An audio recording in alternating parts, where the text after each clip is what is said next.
Hey, what's up, everybody? Hayden Allred, what's up, man? How are you? Good morning. Good morning. Good morning, and welcome everybody to Iron Minds, episode 12. Can't believe we've been doing this 12 weeks, bro. Getting after it. I I know, love it. man. Happens quick. Yep. I know. It's awesome. Welcome, everybody. Hope you're having a great day out there. We're going to have an awesome time today. I'm Trey Griggs, and this is Iron Minds, where as iron sharpens iron, one man sharpens another, powered by Beta Consulting Group. Check us out at betaconsultinggroup.com. See how we're helping companies with their messaging strategies. Let's see who's going to pop in today. Did you have a good weekend, bro? I did. It was Good. my middle child's fourth birthday. It was my wedding anniversary. And it was Father's Day, so this It's a this big weekend's always a weekend. busy one. Yeah, I didn't realize this, but we have anniversaries together. Ours is June 18th. What's yours? 16th. 16th. Nice. Very cool. So, yeah, we celebrated 17 years, my wife and I, which was awesome. I, uh, Congratulations. I celebrated by building a retaining wall, which killed my back, Yep. but it was good. Father's Day was good. Something really cool. My Father's Day and birthdays as you get older kind of become less significant. Hmm. But what was really cool about this week was my youngest daughter Naomi decided that she wanted to sign up for the Drive Chip and Putt, which is a golf competition for kids. And so it gave us a reason to go to the golf course on Sunday and start practicing. And it was just neat to see her like take interest. And now she wants to actually learn how to hold the golf club correctly and swing correctly and do well. Nice. And it was just really fun, man. We had a great weekend. The weekend started off, by the way. I'm doing yoga today, everybody, because I got stretched. My body's dying. But anyways, the weekend started off with a concert on Friday night with the 141s. That's a band here in town, and my boy Chris Horton, who's the sales and ops director for Beta Consulting Group, was the lead singer for that. So we went, had some dinner, listened to them play some great music, some covers, and as well as some original songs as well. So, man, all around, great weekend, fabulous weekend. It was good. That's what I like to Everything went hear. well. Yep. So today we're going to talk a little bit about humility while I get some stretching in and you get a little workout in. So, I was thinking about this. Sometimes it's real easy for us in life to start to get a little high on our horse or think that, we're the bomb, we're the shiznit, as some might say. And, really great leaders have the ability to just, embrace humility and have kind of a level of humility that is it's healthy. It's not like a lack of self confidence or self esteem. I think it's just a genuine understanding of their place in life, what they're responsible for, and what they're not responsible for. And man, I'm just I think about myself as a leader now, thinking I need to embrace humility, and not in a way that's detrimental, but in a way that is actually very productive as a leader. Sometimes life kind of throws us little, pieces of humble pie from time to time, and sometimes it's good for us to actually just humble ourselves and recognize that, you know, we're not the all in all, and we can take a little humble pie from time to time. I prefer the latter, humbling ourselves, or just at least being self-conscious and reflecting on things and just realizing like, hey, nothing in life is guaranteed. Because I've been caught in a few of those traps that I was Yeah, where yeah, life had to humble me oh yeah, because I was just naive, entitled. haven't we I mean, all? pick any word under the sun. Right, right. Yep, haven't we all, man? Haven't we all? Yep. And I was thinking about this weekend because this weekend was also for the golfers out there. You all know that Father's Day weekend is U.S. Open weekend as well. So we were watching the U.S. Open this weekend, and this kid named Matthew Fitzpatrick, who was kind of like I mean, nobody really knows who he is because he's always under the radar. And anyways, he lost the PGA Championship last month. Had a bad final round. He had a bad Sunday at the Ryder Cup 2 years ago, and that's like all he's been known for is like disappointments. I mean, this guy's like one of the hardest working guys, like really hardest working guys out there. He's like 5'7", 5'8". He's a short guy, but he's just really worked hard to become better. And so get to get to Sunday at the U.S. Open, and this guy was just lights out, and he ended up winning the tournament. And just everybody's like, "This is the hardest working dude," and like very very happy for him. And I was like, "That's really cool, man!" Just to see some guy who take disappointment, not let it define you, work hard, be humble. And he couldn't have been more humble in the ceremony. It was just neat to see. That's awesome. So, yep. Very cool. Did not watch any golf, but No golf. many fights. That's right. You had some good fights. What's up, Freight Sensei? Scott Watanabe's in the house, everybody. Guy doesn't miss. He's a machine. He doesn't miss. Doesn't miss. He probably had a good weekend too, I bet. Father's Day. Got a cute little daughter he likes to brag about on Instagram, as he should. And hopefully he had a good Father's Day as well. He got a son that graduated and a 3-year-old daughter, dude. That's some parenting right there. Nice. That is some serious parenting. All right. Don't laugh at my lack of flexibility, everybody. It is what it is. I'm working on it. I've never been able to touch my toes, so It just takes a little practice, but yeah. My daughter's pretty good about helping me stretch. This is Warrior 1 pose, everybody, just in case you're wondering. Oh, Warrior 1. Not very good with my arms. I got to get them higher up, I think. But anyways, yeah, it's good. Oh, all right. Okay. I'm going to pause for a moment. Say hi to the fellas. Scott, what's up, brother? Happy Monday, man. Guy just does not miss. But yeah, it's neat to see these athletes that, we're like, just work hard, and they're humble. And then they have a breakthrough moment. And I think that's in many ways for those of us that are pursuing greatness, that are just trying to be excellent, having that breakthrough moment, where all the stuff that we're working on that seemingly seems insignificant becomes the reason for our success, like those are cool moments. I'm looking forward to those moments as a business owner, as a dad, as a husband. Looking forward to all that. I think that's why I like watching fighting so much. Is sometimes you prepare. These guys do these crazy fight camps, right, where they know they have a fight, and anywhere from 12 to 8 weeks out, they begin training and prepping for this one specific, either 15-minute, 5 minutes of 3 rounds, or 5 rounds of 5 minutes each for 25 minutes if it's a main event. And you get to those final rounds, it's like some people go in there, prepare, knock somebody out in the first 30 seconds. They did all that training, not a scratch on them. Others, which is where I think my love of watching comes in, is 5th round. It's been a dog fight this entire time. Both bloodied up. All stamina, endurance, and stuff is out the window. And at this point, it's sheer heart and will. Yeah. And you can physically see that come out of somebody, bro. They just have no quit in them. They had the crap kicked out of them. They are, they're in pain despite the adrenaline.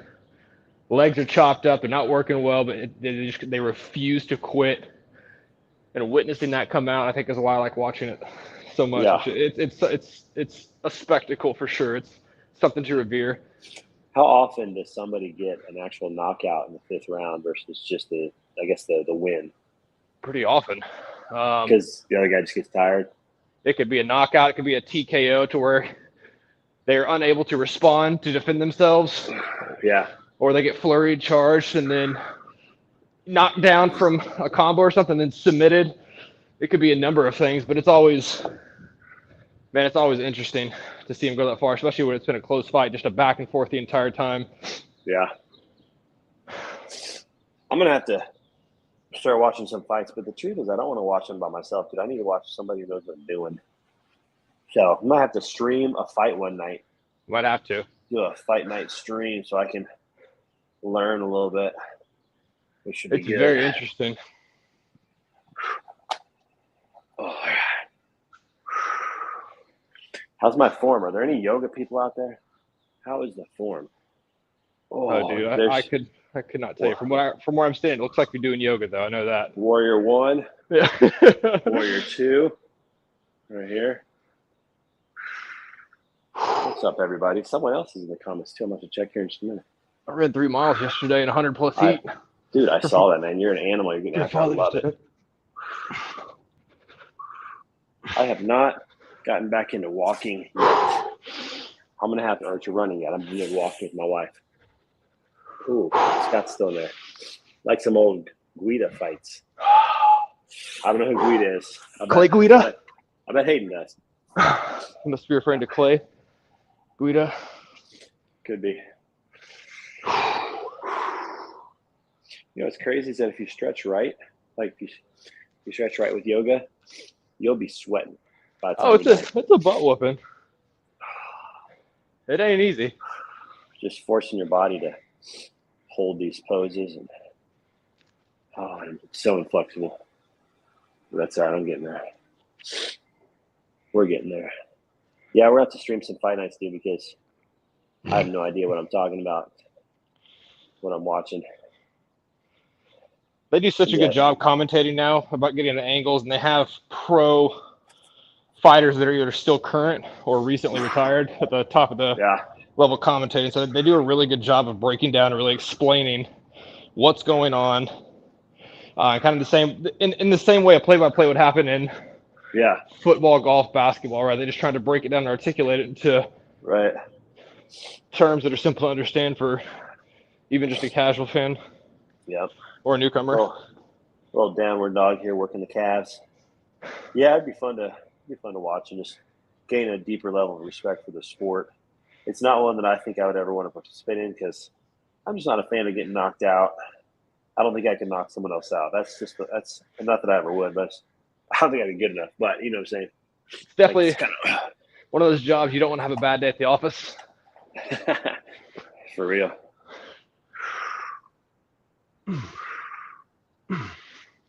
Going up to Warrior 1. I'm just gonna... All right. Warrior 1. I have not been lifting weights consistently. I've been running more than anything. Hey, did you notice the new countdown timer? What's that? I did. Did you know? I had no music on it, so I couldn't hear it, but I could see it.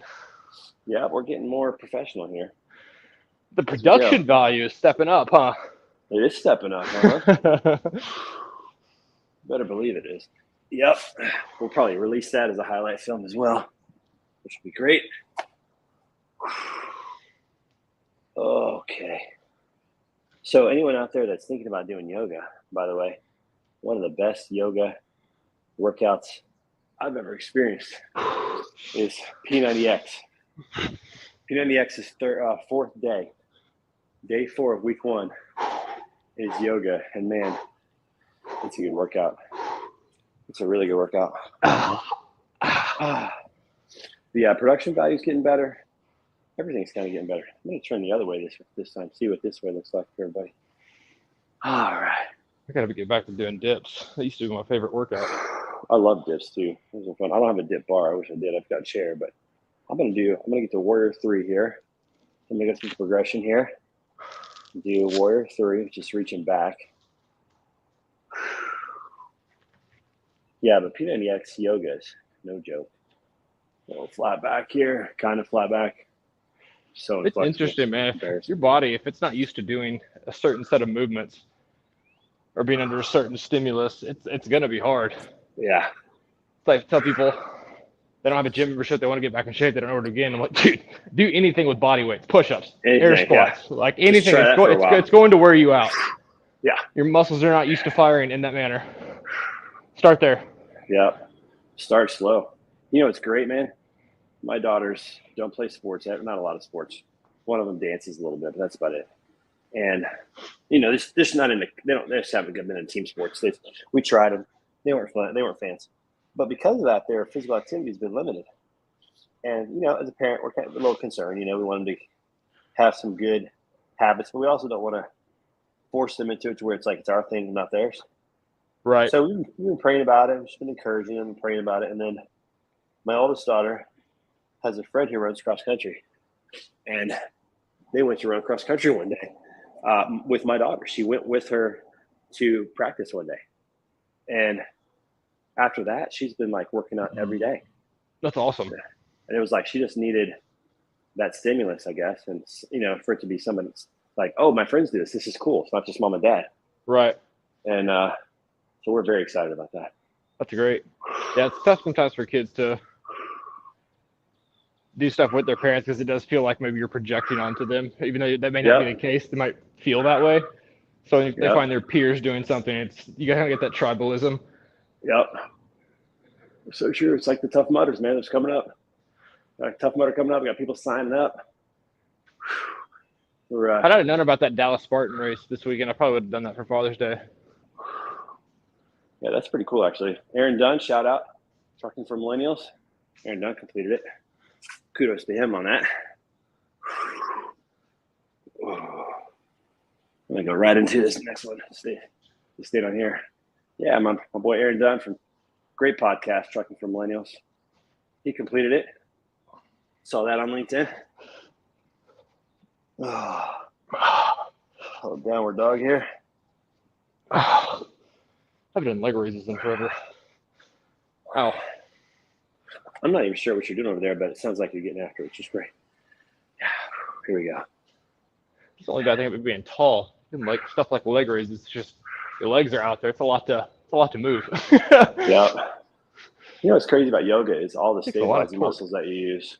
Oh no, it's insane. My feet are just firing right now to stabilize. My thing with yoga is learning how to breathe while maintaining a complete thoracic extension and a fully, engaged and elongated core. You don't realize holding those stable positions while being able to take deep, correct breaths. If you don't do that, you kind of have to work out, quote unquote, to get that. Yeah. Oh man. Man, it's beautiful this morning. Legs in are the firing. 70s. Yeah, I know, dude. We've got a nice little relief. Before the sun wakes up, peeks over the horizon, and chooses violence for us today. Which I think it's going to be high 80s, low 90s here. So not too bad. But it's going to get warm this week. Oh, yeah. As always. All right. So back to our topic today. I got to tell you, man, one of the things about this journey of being a founder, CEO, is having the opportunity to talk with so many other founders and CEOs and seeing the difference between the ones who embrace humility, especially the grinders, the bootstrappers out there who have really had to make it work, Yep. You start to see some common threads. You start to see, this humility that people have where, totally drenched Scott after a good set of yoga, an hour and a half, a 90-minute session of yoga. It's crazy. But, you see these traits, these common traits of humility and belief. There's a level of belief in what they're doing and conviction about what they're doing. And I think that's, if I'm just thinking about the combination for a successful founder, I think you have to have both. I think you have to have a level of humility, understanding that you don't control the variables. Circumstances come your way, and you're not necessarily in charge, even though you think you're in charge. But at the same time, carrying a massive level of belief in what you're doing. That this is what I'm going to do no matter what. I'm convicted about this. I'm going this path. Not that you can't pivot. That's a whole part of it. Right. But the idea that what I'm doing, this business that we're creating, is needed into what we're going to do with that humility. And I think what that does is it produces justifiable confidence. Justifiable confidence. You can be confident in who you are, what you are doing, how God has gifted you, not because of necessarily anything that you've done, even though you've probably put in the hard work. But that hard work is what produces justifiable confidence. Doing the right things over and over and over again, makes a difference. And I've just noticed that with these founders and CEOs, especially the really successful ones that are willing to give it their time and help out somebody like myself. It's been neat to see. Yeah, it's kind of one of those common underlying traits. If you read any entrepreneur book or anyone's success story, everyone has these different journeys, different obstacles and paths that they ultimately rise to, but they all have some core commonalities.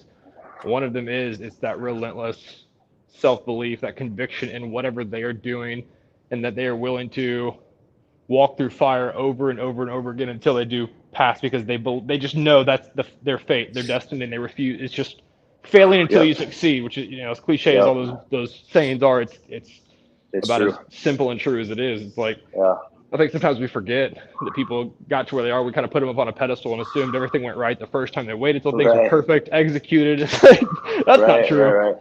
That's not true. It's failure after failure after failure until they got the recipe right. Yep. And it's like anything in life. You think about like having kids.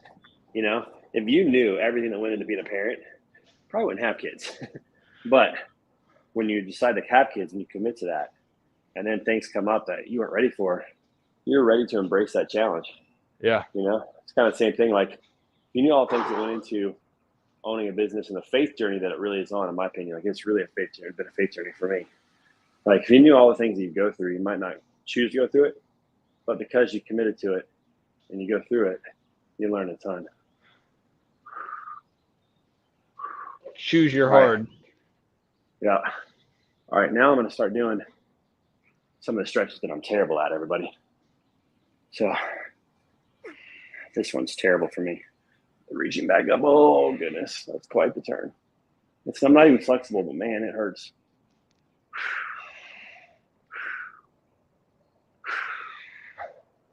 Scott, I'll be sweating on this one, bud. Oh, my goodness. All right. I'm trying to get just as slow as I can over here. Oh, not low at all. It's brutal. But yeah, this whole journey, being a founder, CEO of a company, man, it has been a total faith journey. Just trusting that God's going to provide, trusting that we're doing the right things, believing in my team, believing in myself.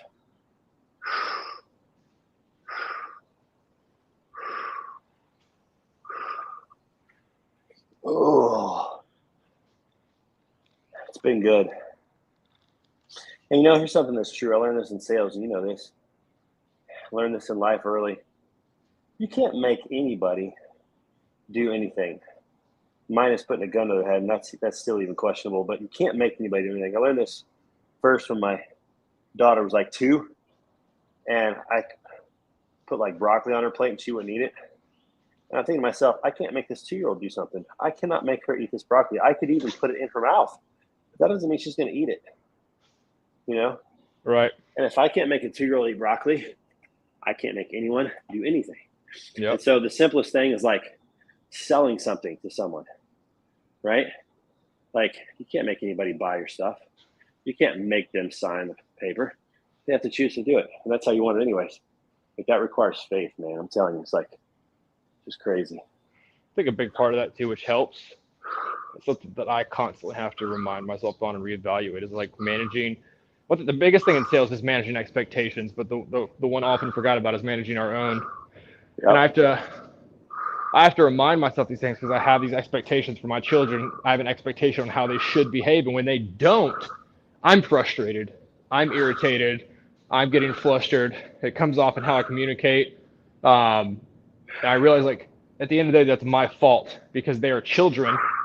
I should be managing that and understand, like, this stuff is supposed to happen the way they act, like that they're kids, right? And because I set these expectations of how they're supposed to behave, when they don't meet that expectation, I'm, again, upset, frustrated, mad, whatever you want, any one of those words. And it's like, I think the same goes for kind of what you just said, is when we set these expectations on people, especially in sales, and they don't meet that expectation, we're frustrated, we suck, our service is crap, and then those mental games step in, which is really, I think, the biggest determining factor, because it stops you from taking action. You get into your own head, you get these limiting beliefs, you step in your own way. Because I was like, oh, well, the first 10 people I just called or contacted aren't interested. There's no way the next 20 I call will be. The first 10 said no. There's no way these next people need my services either. They're going to say no too. It's like, that's not true at all. We put these narratives in our head because of us not managing those expectations, which again requires faith and trusting the process. Right. Our boy Britton Rasuga, who has been just like on a month-long journey of personal development. It's been so much fun to watch that dude. But yeah, man, limiting beliefs, man, it's huge. It's huge. Sales is all about getting through the no's to get to the yeses. Like, once you know the numbers, like if you know that it takes 50 contacts to talk to 10 people, 5 people, whatever the numbers are, whatever in your sales world they are. If you know that, then you just know you got to get through the no's. And once you get through the no's, you're going to get to the yeses, and you just keep doing the actions. And you forget about the beliefs, Just forget about it. And that's so critical, dude. That's so critical. And just, changing the way that we think, man. I'm telling you, like, it's a journey to change the way you think about yourself and think about life and what you're doing. Do not limit yourself to dream big. Keep going. All those things are really important. All right.